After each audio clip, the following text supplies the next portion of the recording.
Labis-labis ang pagka-obsess niya sa iyo.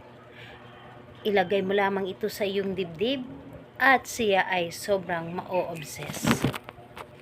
At lagi siyang kakabahan. Hello mga guys, kumusta kayo? Panibagong araw, panibagong video na naman tayo. And sa araw na ito ay isa na namang video ang aking ituturo sa inyo na simpleng gabay o simpleng pamamaraan na makakatulong sa atin.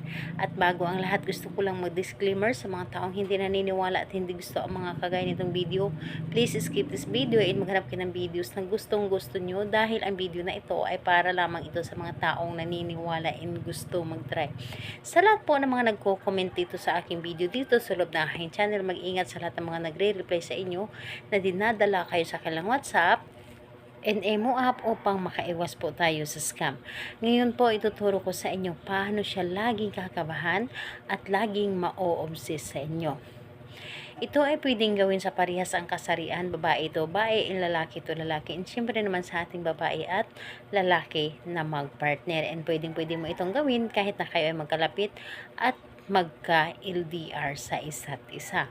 So dito po ang kailangan lamang natin dito ihanda is kailangan mo lamang dito maghanda ng cellphone. So kailangan mo dito maghanda ng cellphone o di kaya'y larawan ng inyong partner. So, kapag handa na yung larawan niya or di kaya yung cellphone mo na kung saan meron itong laman ng kanyang larawan, pwede mo na itong isimulan. Pero syempre, bago ang lahat, sa lagi kong sinasabi na kapag gagawa ka ng isang ritual, dapat po ay buo ang inyong loob, tiwala at paniniwala sa paggawa, and hindi ka po nagdududa. And dapat ay kailangan na may tiwala ka sa inyong dapat na gawin. And kung ready ka na, pwede mo na itong simulan. So, ang gagawin mo lamang dito, napakadali at napakasimple lamang. So, bago ka matulog sa gabi, itong iyong cellphone o di kaya'y larawan ng inyong target, bago kayo matulog, ilagay mo ito dito sa dibdib. Pero, bago mo ilagay ito sa iyong dibdib, ito ay tinititigan mo muna ang kanyang larawan. Tinititigan mo muna ang kanyang larawan at ilagay ito sa iyong dibdib at ramdamin mo kung gaano mo siya kamahal. Yes po, ramdamin ninyo kung gaano ninyo siya kamahal, gaano ninyo siya kagusto na makasama palagi. And, ayun, sabihin mo dito ang inyong nais. Halimbawa, pangalan niya at apelyido. Labis-labis kang ma-o-obsess sa akin, kakabahan ka palagi. Ako at ako lamang ang iyong mamahalin at wala nang iba pa. Ako lamang ang nais mong makasama sa habang buhay. Ako lamang ang nais mong mamahalin. Mamahalin mo ako na higit pa sa iyong sarili.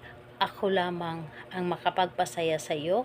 Ako lamang ang mahalaga sa iyo. So, lahat na. Sasabihin mo na dito lahat-lahat ang inyong nais. Ang importante, ang lahat ng mga sinabi ninyo, ito ay nanggagaling sa inyong puso. And pagkatapos mo itong sabihin, titigan mong muli ang kanyang larawan at ito ay yung halikan ng 3 beses. And yung pagkahalik ninyo na para bang hinahalikan ninyo siya ng personal. So, ayan po. And gawin ito sa kahit anong araw at oras, pwede po basta bago kayo matulog sa gabi. And kung matatanong ka ano ang gagawin pagkatapos ng iyong cellphone or di kay larawan, itago ninyo kung saan ninyo ito dating tinatago. Pero kung larawan naman ang inyong gamit at hindi cellphone, pwede ninyo itong ilagay sa ilalim ng inyong unan. Pero kung cellphone, wag naman po, baka sumabog. So, sa iyo na lamang tabi. So, ayun po, salamat po sa inyo. Bye bye everyone. God bless us all.